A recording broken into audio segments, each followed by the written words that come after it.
Selam herkese. Ben Ata Egemen Çakıl.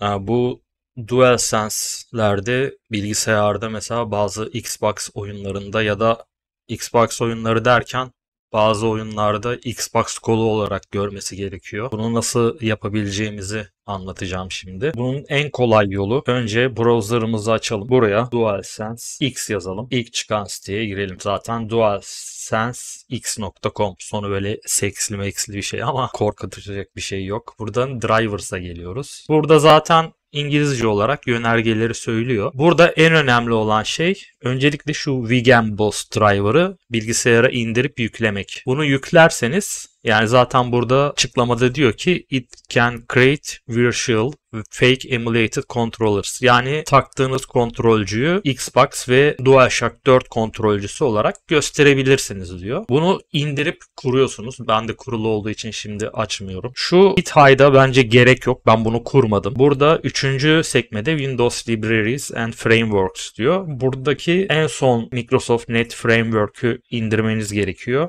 Aynı şekilde Visual C'nin 2015-2019 işte artık işletim sisteminiz hangisi? 64 bitse x64 olanı indiriyorsunuz. 32 ise 86 olanı indiriyorsunuz. Bundan sonraki zaten son aşamada diyor işte Now Download DualSense X.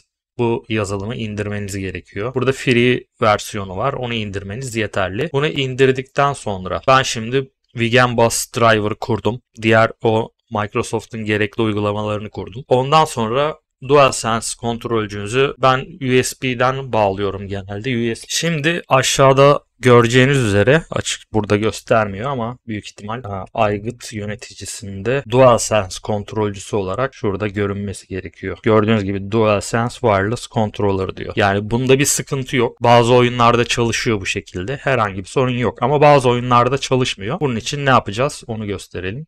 Hatta bazı emülatörlerde de olmuyor bu. Şimdi ben buraya bir kısa yol almıştım. DualSense yüklediğimiz DualSense X'i açıyoruz. Güncellemeleri yapsanız da olur. Şimdi bu ilk ana sayfada kontrolcü emülasyonu diye bir şey var. Yani şu anda ben mesela şeyimi açtım, kontrolcümü. Bütün şeyleri sorun yok, çalışıyor. Gördüğünüz gibi buradan bu testleri de yapabiliyorsunuz kontrolcü kısmından. Ana sayfaya geldim. Tekrar bu bağlantı durumu kontrolcü bağlandı yazısında. Burada kontrolcü emülasyonunu Xbox 360 yapacaksınız. Switch Emulation diyeceksiniz. Şu an Xbox 360 kontrolcüsü olarak görüyor aslında bilgisayar. Yani buradan yine testleri uyguladığımızda göreceksiniz. Bunu yaptıktan sonra o kontrolcünün çalışmadığı oyunlara girip test edebilirsiniz. Yani Xbox 360 kontrolcüsü olarak görüyor. Aygıt yöneticisinde görünüyor mu? Hiç bakmadım. İsterseniz ona da bakalım. Xbox 360 çevre birimleri diye bir sekme açmış. Windows için Xbox 360 denetleyicisi diyor. Gördüğünüz gibi bunu da eklemiş oluyor. Bazı emülatörlerde mesela sorun yaşıyorsunuz. İşte PlayStation 4 emülatörü var mı çalışan bilmiyorum ama onun için mesela DualShock 4.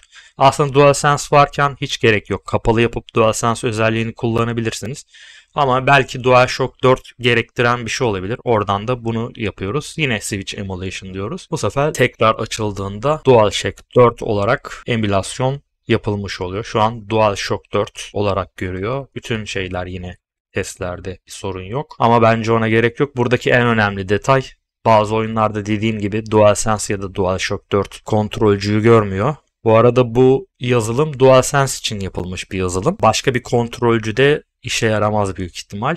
Dediğim gibi bazı oyunlar Xbox 360 Xbox kontrolcüsü istiyor. Özellikle eski oyunlarda bu çok var. Onun için buradan Xbox 360 Emulation'ı seçip kontrolcünüzü DualSense'inizi Xbox 360 kontrolcüsü gibi tanıtmanız gerekiyor. Yani hatta bir örnek oyun açıp onu da gösterebilirim. Kontrolcü bize şey olarak görünecek. A, B, X işte Xbox'ın şeyleri neyse bir deneyelim bakalım. Evet, gördüğünüz gibi şu an Xbox kontrolcüsü olarak görüyor. Gamepad kontrolüne girdim. New Game. Aslında oyundan oyuna fark var. Bazısında gösteriyor, bazısında o tuş takımlarını göstermiyor.